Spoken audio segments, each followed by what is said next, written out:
The View is just filled with kind of garbage humans, and they say garbage things on The View all the time. The latest example, I mean, Sunny Hostin has really made herself a rare commodity over at The View. Like, she has surpassed all of the other numbskulls over The View. It truly is an amazing thing. I mean, to basically leave Whoopi Goldberg and Joy Behar in your rearview mirror as you drive past them on the road to Crazy Town is an amazing feat. It's an accomplishment. Here she was yesterday going after people who are now interested in the WNBA because of Caitlin Clark. Here we go. Caitlin Clark is bringing this money, these sponsorships, we hope, into the league, and other players will benefit from it. But I do think that she is more relatable to more people because she's white, because she's attractive. And unfortunately, there still is that stigma of against the LGBTQ plus community. 70% of the WNBA is black. A third of the players are in the LGBTQ plus community. And we have to do something about that stigma in this country. I think that people have a problem with basketball playing women that are lesbian. Really? Okay, so I can speak as someone who was not interested in the WNBA before and is also not interested in the WNBA now, despite Caitlin Clark. I'm not interested in it because it's boring, because it's women playing basketball, and because a high school basketball team staffed by decent sophomores would destroy any of these WNBA teams. So I have zero interest in watching before or after, so I have no dog in this fight. This is dumb. It's dumb. The reason that people are watching the WNBA now is because Caitlin Clark is a unique player, because she reminds people of Steph Curry, but for ladies, because she is interesting to watch. That would be the reason.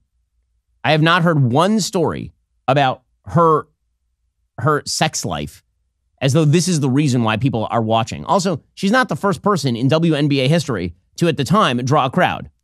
The only names of famous WNBA players that people know, people like Sue Bird, for example, or Shamik Holdsclaw. There are like a few names that people know in the history of the WNBA. She is one of them. And honestly, Sunny Hostin should rest assured. This is a blip. The WNBA will go back to being just as unpopular as it was 6 months ago, 6 months from now. Because it'll turn out that no matter how much you like Caitlin Clark, there's still 9 other players on the basketball court you have to watch, and she's playing women's basketball. You're not going to have the same sort of hometown rooting interest in a particular college program that you do in like the Indiana Fever or something. So, but leave it to Sunny Hostin to make a success for the WNBA into a failure for the WNBA. Frankly, I think everybody should take her advice and never watch the WNBA. Fine with me. And Bill Burr has the best line about this. You always hear ladies who are whining about how the WNBA has no ratings. Why won't people watch You're half the population. You want to spend your time watching the WNBA? All on you. I've never heard a single man say, why won't more women watch the NBA? Why not? Because you know what men don't care about? That. Like, you want to make the WNBA successful, Sonny? Why don't you go to some games and suffer through that crap?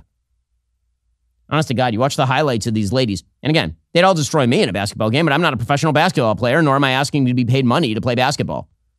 I watch these games, and some lady will run down the center of the lane, and she will go up, and you're waiting for her to elevate because you're used to watching men's basketball to like near the rim. And she lays it up off the glass like I would. I wouldn't pay to watch me play basketball. I certainly wouldn't want to watch these women play basketball. It's ridiculous. The whole thing, but fine. You want to undermine it? Good for you, Sunny Hostin. Like, enjoy your life. All you, lady. Diversification is key.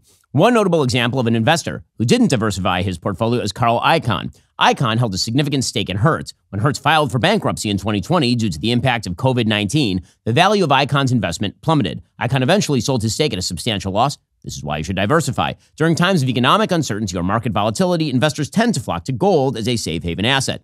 Its value tends to increase during turbulent times, providing a buffer against market downturns. This is why people are turning to gold now and why Birch Gold is busier than ever. Birch Gold understands that navigating financial decisions can be daunting, which is why their dedicated in-house IRA department is there to guide you every step of the way. Birch Gold's team is always ready to provide answers and clarity. Whether it's about fees, taxes on rollovers, or the timing of the process, they're here to ensure you feel valued and well-informed. Text BEN to 989898 to talk to one of Birch Gold's experts and claim your free info kit on gold. You'll learn how to convert an existing IRA or 401k into a tax-sheltered IRA in gold. The best part is it's not going to cost you a penny out of pocket. Just text BEN to 989898. That's BEN to 989898. Morning Consult did a fascinating study of shifts in perceptions of the two political parties on questions of cares about people like me.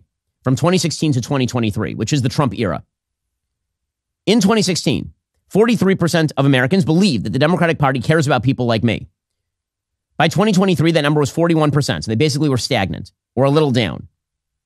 On the question of whether the Democratic Party cares about middle-class Americans, in 2016, 47% of Americans said the Democratic Party cares about people in the middle class.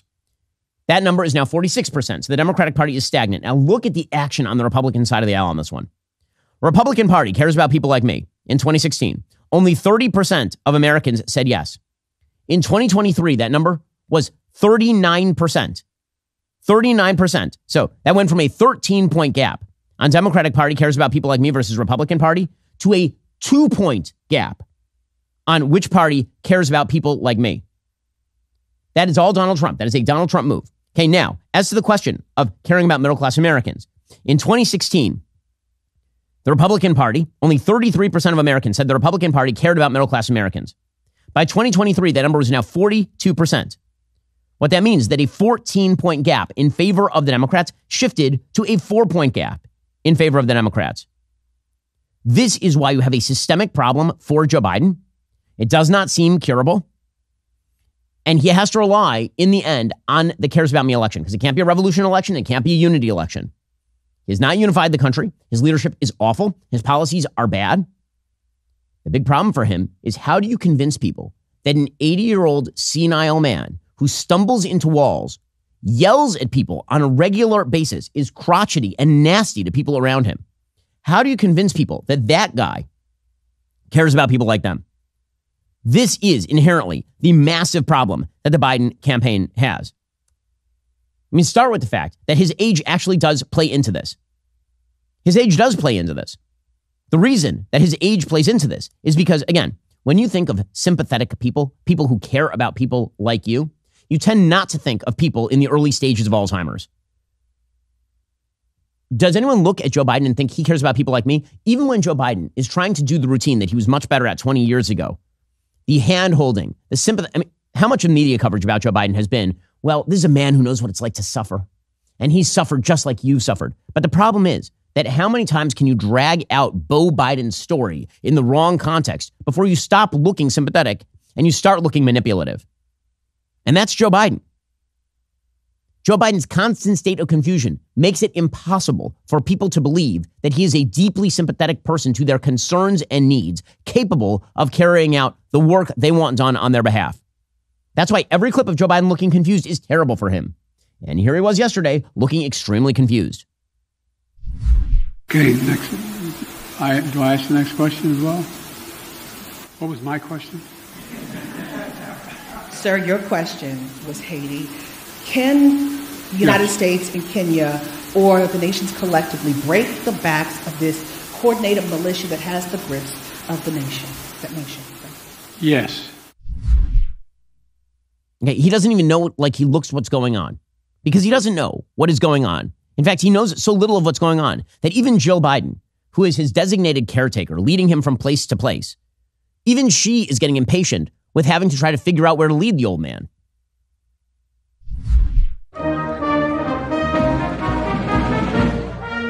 Where I go, I know. And there's Jill. She's like trying to pat him. Come on, Joe, let's go. And then he's still like standing out there, pointing at things, not knowing exactly. She's like, I don't know where you're pointing. She's like, come, Joe, let's go. What, Joe? Joe, are you with me? Joe, bye. You know what? I've had it. Goodbye. You know what? Bye.